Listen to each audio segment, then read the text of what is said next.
I'm using the lettering manual by Barber to learn lettering. I'm currently on page 40, and my idea is to read and do all the exercises in order. Along with that, I'll be putting into practice what I'm learning with my own personal pieces because that's where I think you truly learn best and have the information actually stick long term. Also, it's just more fun that way.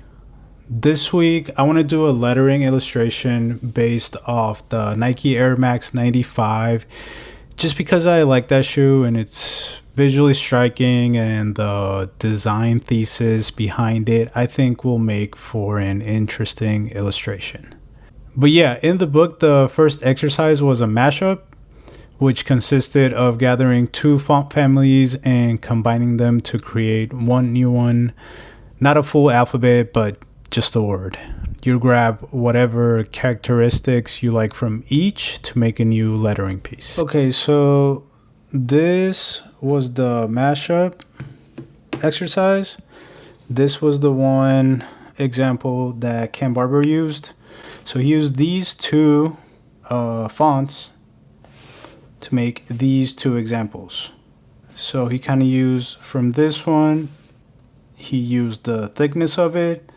He used the contrast and the proportions, the fact that it's tilted like that. And then from the serif font, he used how it's flat on the bottoms instead of rounded out.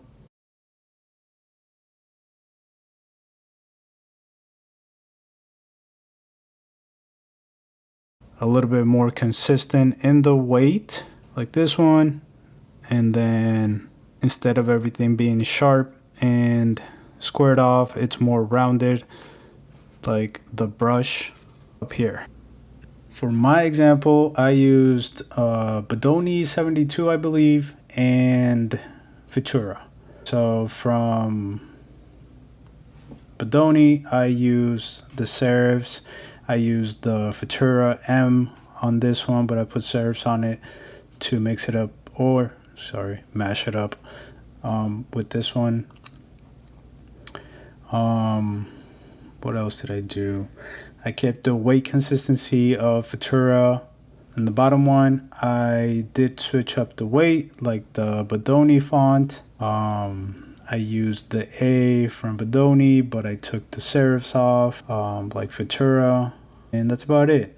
I think in retrospect, I would have probably chosen two fonts that maybe had a little bit more differences, or at least chosen one with just like a heavier weight, maybe Futura, to kind of make these a little bit more fun or more diverse. Diverse.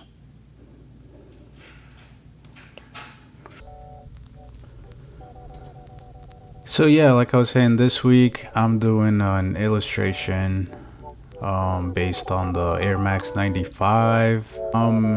It's kind of a lettering piece, like illustrative lettering. I'm using a sans serif font that's similar to Futura, which was what they originally used for the packaging on the box of the shoe. And then as far as like the explanation behind this design, you can see me here doing thumbnails of what I want to do until I finally land on this one. And then what you're seeing in the middle is like, that's supposed to be your spine, like I don't know what they're called, vertebrae, because when the original designer of this shoe made this, he incorporated the human anatomy into the sneaker. So if you look at the back of the sneaker, you'll see this exact shape to sort of mimic the spine of the body. And then on the sides, you'll see shapes that mimic the rib cage. And yeah, so what I did was I kind of used those as placeholders. So Air and Max for each letter, and then on the I, because serifs are sometimes called like little feets, I actually put two sneakers on there, the actual Air Max 95 sneaker, facing opposite directions to kind of mimic like a baby serif font. I don't know if that's cool to call baby serifs. I don't know if that's okay. And then on the bottom one, for Max, I cut the spine in half, and then I had the Max word kind of like creeping out of the spine itself. I don't know why. Sometimes stuff just looks cool, and that's the best explanation I could give.